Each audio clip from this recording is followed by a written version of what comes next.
गलत टाइम पे sugar check करने का फ़ायदे से ज़्यादा नुकसान भी होता है। चेक करनी है तो या खाने के 2 घंटे बाद चेक करें, जिसे पोस्टप्रांडियल शुगर बोलते हैं।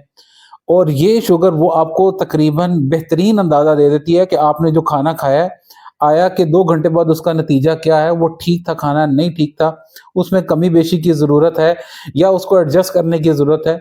दूसरे नंबर पे फास्टिंग लोग चेक करते हैं ज़्यादा से ज़्यादा गैप डाल के, वो फिर जिगर से शुगर आना शुरू हो जाती है डाउन फिनोमेना के थ्रू, और उनकी फास्टिंग ख़राब आती है और वो फिर जाते हैं डॉक्टर के पास अपनी फास्टिंग और रैंडम शुगर हाई लेके।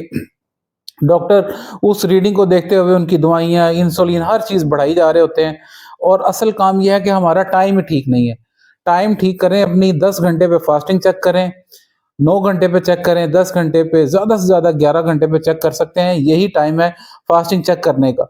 और खाने के 2 घंटे बाद की रीडिंग चेक करें, ताकि गैर ज़रूरी तौर पे आपकी दवाइयाँ ना बढ़ें। इस वीडियो को ज़्यादा से ज़्यादा शेयर करें, लोगों को इतनी परेशानी होती है कि वो जब डॉक्टर के पास जाते हैं, उनको आगे से यही होता है कि उनकी डोज़ बढ़ जाती है, उनकी टैबलेट बढ़ जाती है, उनकी डोज़ बढ़ जाती है।